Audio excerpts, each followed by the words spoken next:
안녕하세요. 윈나우 전문가입니다. 지지선, 저항선, 목표가 분석. 오늘은 덱스터를 해보겠습니다. 덱스터는 시각효과와 관련된 기업이에요. 비주얼 이펙트라고 그 드라마나 영화에 들어가는 CG 있죠? 신과 함께 뭐 백두산, 모가디슈 이런 작품들에 참여를 하면서 국내 굴지의 시각효과 기업입니다. 그래서 영화, 드라마, 광고, 뉴미디어 등 모든 영상 전반에 CG를 담당하면서 국내 영화와 뭐 제반 사업 발전에 일조를 하고 있습니다.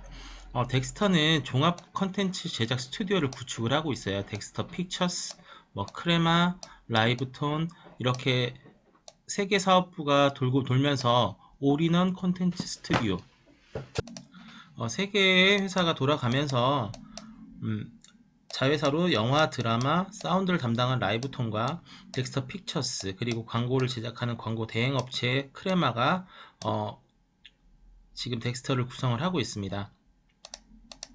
그래서 덱스터는 실력은 좋은데 재무제표는 시장의 영향을 좀 많이 받아요. 그래서 매출을 보면 매출이 꾸준하다가도 2020년에 좀 많이 줄었죠. 이게 왜냐면 코로나19 영향으로 인해서 영화, 드라마 연관되는 CG 매출이 좀 감소를 했기 때문에 출렁이게 됐습니다. 이게 쇼박스, 뭐 뉴, 제이 콘텐트리 이렇게 영화를 배급하는 업체들도 시장 상황을 좀 많이 타는데 덱스터는 그에 연관해서 제작 관련한 기업이기 때문에 매출과 영업이익의 편차가 좀 많이 큰 편이고요. 올해도 재무제표는 그렇게 크게 좋지는 않아요. 적자 전환이기 때문에 PER이 지금 잡히지가 않습니다. 하지만 12개월 포워드 PER은 어느 정도 잡히는 측면이 있기 때문에 실적은 좀 더 나아질 것으로 판단이 되고요. PBR은 14.91로 주가가 좀 많이 떠 있어서 청산 가치가 좀 많이 낮죠. 그래서 이 PBR은 기업의 실적은 좋으나 주가가 낮을 때 PBR은 거의 1에 수렴하는 모습을 보여준다 이렇게 보시면 됩니다. 덱스터의 지분 보유는 외국인 비중은 생각보다 많이 높지 않아요. 한 4% 언더. 그 다음에 시가총액은 지금 주가가 많이 올라왔기 때문에 1조 원이 조금 안 되죠. 그래서 주가가 좀 높았을 때는 1조 원이 조금 넘었을 텐데 지금은 주가가 조정을 받는 측면이라 시가총액이 1조 원이 안 됩니다. 덱스터의 기술적 분석을 좀 보면요.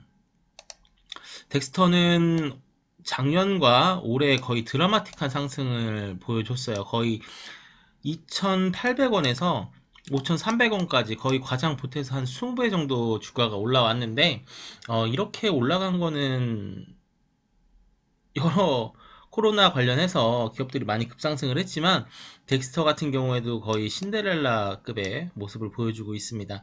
이게 이렇게 올라가는 측면은 메타버스라든지 이런 테마를 좀 잘 탔던 측면도 있고요. 그 다음에 드라마 지리산이 생각보다 CG가 안 좋은데 그거에 대비해서 덱스터의 기술력이 부각된 측면도 여기에 기인할 수 있습니다. 그래서 똑같이 이번에 기술적인 분석은 저점과 고점 대비 상승비예요.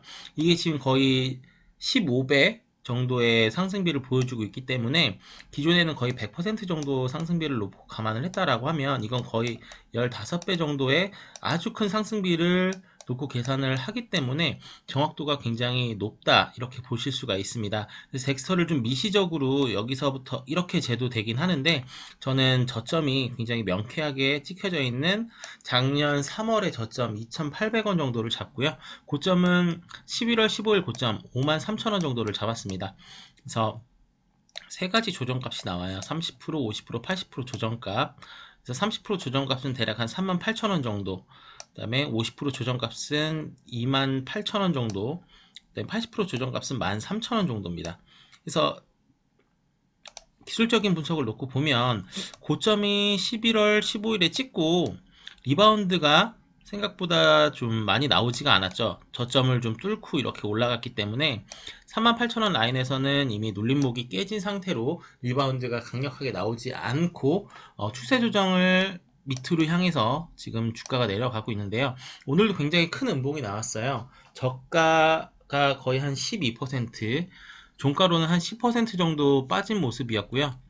그래서 아직까지는 추세 조정 값에 닿진 않았지만 신규 진입을 하시는 분들은 대략 한 28,000원 정도에서 매수를 한번 잡아 보시고 손절 라인은 마이너스 3% 스탑 로스를 꼭 잡으시기 바랍니다. 그리고 윗단에서 이렇게 물려 계신 분들은 물량을 좀 덜어내시고 이 28,000원 부근에서 추가 매수를 고려를 해볼 수가 있어요.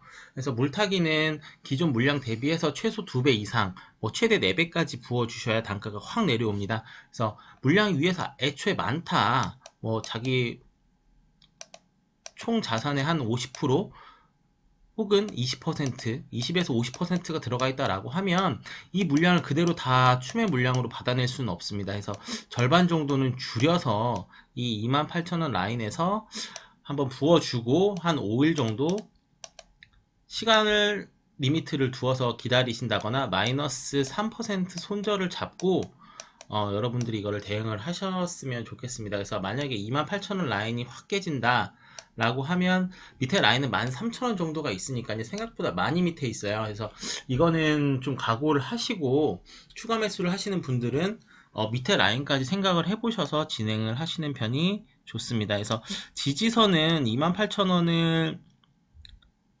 찍고 반등이 좀 강하게 나온다라고 하면 눌림목 위에까지 곧 접근을 할 수 있겠으나 이렇게 눌림목을 깨고 반등이 나왔는데 생각보다 센 반등이 안 나왔다라고 하면 이 추세 조정 값에서도 더 밑에 있는 가격으로 내려갈 것 같습니다. 그래서 덱스터가 메타버스라든지 이런 테마를 타고 지금 급등을 했기 때문에 이러한 측면까지 해서 펀더멘털이 갖춰지지 않은 기업이라는 걸 반드시 명심을 하시고요. 물론 기술력은 좋지만, 그래서 여러분들이 덱스터가 한 내일이나 모레 한 두 번 정도 더 빠지면 내려올 것 같아요.